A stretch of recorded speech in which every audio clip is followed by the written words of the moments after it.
Hello everyone. So in this video we are going to discuss about pentose phosphate pathway, जिसे हम hexose monophosphate pathway या HMP pathway भी कहते हैं. So what is pentose phosphate pathway? It is an alternative pathway for glucose oxidation. जैसे कि हम जानते हैं हमारी बॉडी में जो ग्लूकोज होता है वो ऑक्सीडाइज होता है with the help of the pathway glycolysis. Glycolysis pathway के थ्रू ग्लूकोज जो है वो पायरुवेट एंड लेक्टेट में ऑक्सीडाइज होता है. ओके, सो ग्लाइकोलाइसिस के अलावा और कौन सा पाथवे है जिससे ग्लूकोज क्या होगा, ऑक्सीडाइज होगा. सो ग्लाइकोलाइसिस का जो अल्टरनेटिव पाथवे है वो है पेंटोस फोस्फेट पाथवे या फिर हम कहें एचएमपी शंट या एचएमपी पाथवे. ओके, सो यहाँ पर हम प्रीवियस उसमें देख चुके हैं ग्लाइकोलाइसिस में कि वहाँ पे एटीपी का फॉर्मेशन होता है. यहाँ पर इस पाथवे में no ATP formation take place.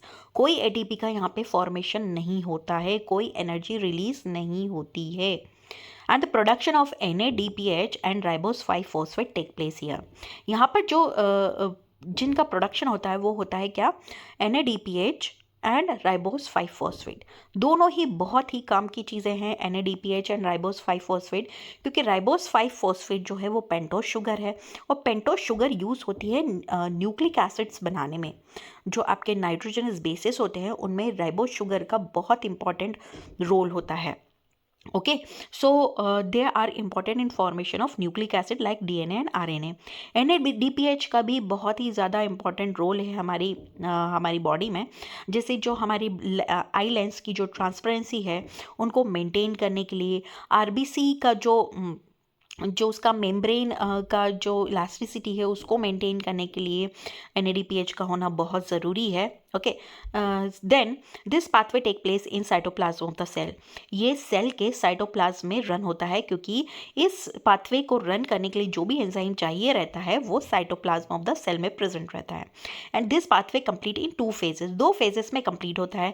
जैसे ग्लाइकोलाइसिस 3 फेजेस में कंप्लीट होता था, वैसे ही पेंटोस फोस्फेट पाथवे 2 फेजेस में कंप्लीट होता है. Is oxidative phase and non oxidative phase. Oxidative phase में क्या होता है, ऑक्सीडेटिव फेज में NADPH का फॉर्मेशन होता है. ओके, तो first phase that is oxidative phase, इसमें NADPH का फॉर्मेशन हुआ. And second phase is non oxidative phase जिसमें डिफरेंट शुगर इंटरमीडिएट्स का फॉर्मेशन हो रहा है, जैसे राइबोस 5 फॉस्फेट, फ्रुक्टोज 5 फॉस्फेट, इनका फॉर्मेशन हो रहा है. ओके, सो दोनों ही फेज में अलग अलग दोनों डिफरेंट चीज़ें बन रही हैं. फर्स्ट फेज में NADPH एंड सेकेंड फेज में sugar intermediates like ribose 5 phosphate. अब अगर हम ऑक्सीडेटिव फेज की बात करें तो first phase of pentose phosphate pathway is oxidative phase जिसमें ग्लूकोज एंटर होता है. ओके, पाथवे में एंटर हुआ. अब हेक्सोकाइनेज एंजाइम की प्रेजेंस में ये कन्वर्ट होता है ग्लूकोज 6 फॉस्फेट में. ग्लूकोज 6 फॉस्फेट से ये कन्वर्ट होता है 6 फॉस्फो ग्लूकोलेक्टोन में इन the presence of dehydrogenase enzyme. और यहाँ पर एक NADPH का भी फॉर्मेशन होता है साथ में. ओके, अब 6 6 फॉस्फोग्लूकोलेक्टोन को हम 6 भी कह सकते हैं. ओके, ये कन्वर्ट होगा 6 फॉस्फो ग्लूकोनेट में. ओके, सो 6 फॉस्फोग्लूकोनेट में कन्वर्ट हो गया है ये in the presence of gluconolactonase enzyme. Okay, again the formation of NADPH is take place in the presence of dehydrogenase and 6 phosphogluconate is converted to ribulose 5 phosphate. अब क्या होगा, ये ribulose जो 5 फॉस्फेट है आइसोमरेज एंजाइम की presence में ribose 5 phosphate में convert हो जाएगा. और ये राइबोस 5 फॉस्फेट हम पहले ही डिस्कस कर चुके हैं कि ribose 5 phosphate use in de novo synthesis of purine and पिरिमिडीन्स. मतलब ये न्यूक्लिक एसिड के फॉर्मेशन में यूज हो जाएगा. न्यूक्लिक एसिड किन से बने होते हैं, नाइट्रोजनस बेसिस से. और 2 टाइप के नाइट्रोजनस बेसिस होते हैं, प्यूरिन्स एंड पिरिमिडीन्स.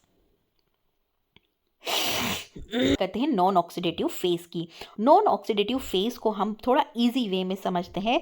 ये हमने प्रीवियस लेक्चर में ऑलरेडी कंप्लीट कर चुके हैं. This is the long form of pentose phosphate pathway. तो हम इसको थोड़ा सा इजी बनाएंगे और इन स्टेप्स को थोड़ा सा बाईपास करके हम इन्हें स्टडी करेंगे. तो क्या हुआ, अभी हमने फर्स्ट फेज में राइबोलोस 5 फॉस्फेट बना लिया था.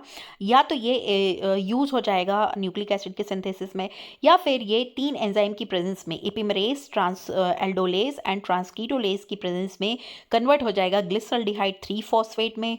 ओके,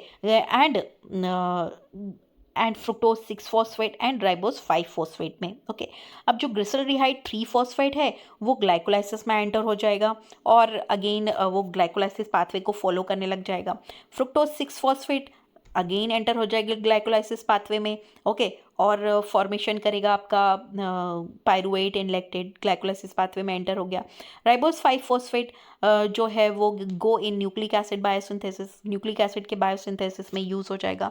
तो इस तरह से कंप्लीट होता है pentose phosphate pathway in 2 phases, oxidative phase and non oxidative phase. Oxidative phase में हम बनाते हैं NADPH and non oxidative phase में हम बनाते हैं sugar intermediates. Now come to the application of HMP shunt. Applications क्या है? जो synthesis of reducing agents like NADPH take place।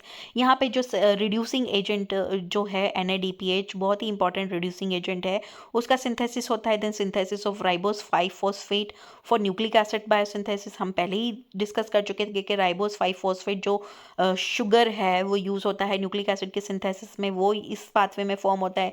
Then intermediate of sugar molecules, जो शुगर मॉलिक्यूल के intermediates form हुए हैं, फ्रुक्टोज 5 फॉस्फेट एंड राइबोज, ये catalyse करते हैं डिफरेंट रिएक्शंस, बायोकेमिकल रिएक्शन जो हमारी बॉडी या सेल में चलती रहती है, उनको कैटलाइज करने में काम आते हैं।